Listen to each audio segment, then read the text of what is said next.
नमस्कार सबैलाई। यदि तपाईँ विदेशमा हुनुहुन्छ र केही समयका लागि नेपाल आउँदै हुनुहुन्छ भने यो भिडियो तपाईँहरूको लागि हो। धेरैजसो नेपालीहरू छुट्टीमा नेपाल आउँदाखेरि घुमफिर गर्ने, परिवार भेटघाट गर्ने र रमाइलोमै व्यस्त हुन्छन्। तर पछि विदेश फर्किएपछि थाहा हुन्छ कि धेरै प्रशासनिक, बैंकिङ, कागजी प्रक्रिया र डिजिटल सेवाहरू छुटेका हुन्छन्। आजको भिडियोमा हामीले विदेशबाट नेपाल आउँदा गर्नै पर्ने 10वटा महत्त्वपूर्ण कामहरूको बारेमा कुरा गर्न गइरहेका छौँ, जसले भविष्यमा तपाईँको धेरै समय, पैसा र झन्झट बचाउन सक्छ। अब सुरु गरौँ। सुरुमा त नेपाल आउँदाखेरि सबैभन्दा पहिले आफ्नो मोबाइल नम्बरको अवस्था चेक गर्नुहोस्। धेरैजसो बैंक, मोबाइल बैंकिङ, सरकारी पोर्टल, इमेल, सामाजिक सञ्जाल तथा अन्य सेवाहरूमा ओटिपी यही नम्बरमा आउने गर्छ।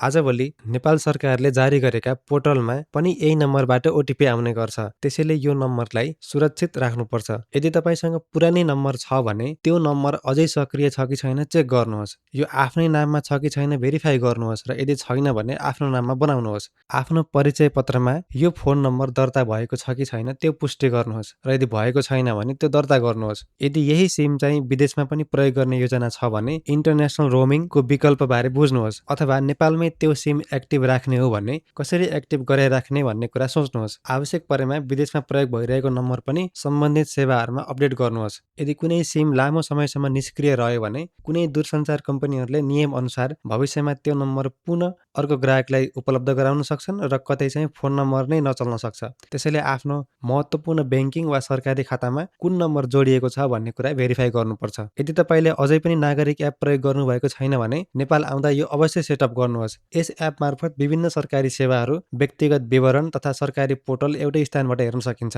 पहिले नै प्रयोग गरिरहनु भएको छ भने लगइन सहीसँग हुन्छ कि हुँदैन चेक गर्नुहोस्। मोबाइल नम्बर अपडेट छ कि छैन हेर्नुहोस्। आवश्यक सरकारी विवरणहरू लिङ्क भएका छन् कि छैनन् हेर्नुहोस्। विदेशमा हुँदा पनि धेरै जानकारीहरू सजिलै हेर्न सकिने भएकाले यो एप चाहिँ निकै उपयोगी हुन सक्छ। त्यसैगरी यदि तपाईँ लामो समयदेखि विदेशमा हुनुहुन्छ र अझै राष्ट्रिय परिचय पत्र बनाउनु भएको छैन भने नेपाल आउँदा यो प्राथमिकतामा राख्नुहोस्। यदि आवेदन दिइसक्नु भएको छ भने कार्ड तयार भयो कि भएन भनेर चाहिँ सम्बन्धित कार्यालयबाट बुझ्नुहोस् र आवश्यक भए विवरण पनि सच्याउनुहोस्। र यदि आवेदन दिनुभएको छैन भने आवेदन दिने यो सही समय हो। भविष्यमा धेरै सरकारी तथा बैंकिङ सेवामा राष्ट्रिय परिचय पत्रको प्रयोग बढ्दै जाने भएकाले समयमै बनाउँदाखेरि राम्रो हुन्छ।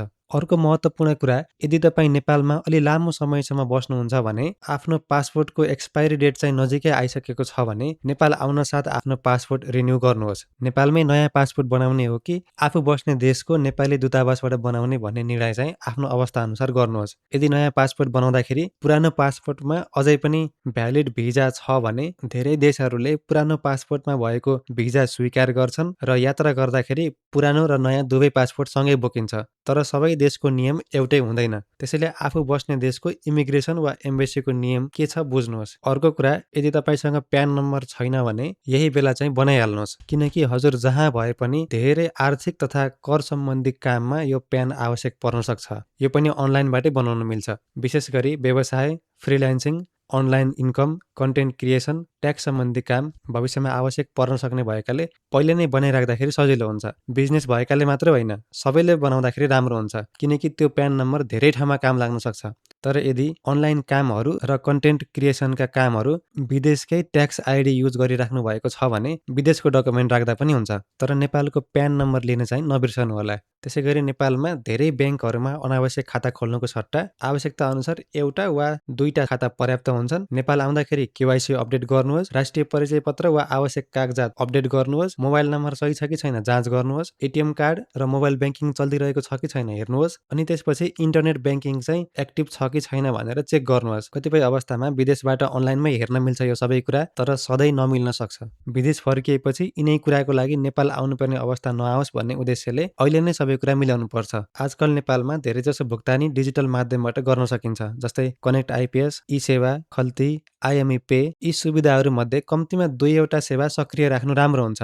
नेपालमा पेमेन्ट गर्दाखेरि र अन्य ट्रान्जेक्सन गर्दाखेरि यी सेवाहरू धेरै उपयोगी हुन सक्छन्। त्यसैगरी यदि तपाईँ नेपालमा सेयर बजारमा लगानी गर्नुहुन्छ भने आफ्नो डिम्याटको स्ट्याटस, मेरो सेयर, टिएमएस एकाउन्टहरू एक्टिभ छन् कि छैनन् हेर्नुहोस्। यो सबै अनलाइन विदेशबाटै गर्न मिल्छ, तर नमिलेको खण्डमा चाहिँ अहिले मिलाउन सकिन्छ। अर्को कुरा आउँछ नोमिनीको। यदि हजुरसँग टिएमएस एकाउन्टमा, त्यसपछि लाइफ इन्स्योरेन्सहरूमा, हेल्थ इन्स्योरेन्समा र अन्य संस्थाहरूको पोर्टलमा इच्छाइएको व्यक्ति अथवा नोमिनी कसैलाई राख्न मिल्ने छ भने त्यो अहिले राख्नुहोस्, पछि भविष्यमा काम लाग्न सक्छ।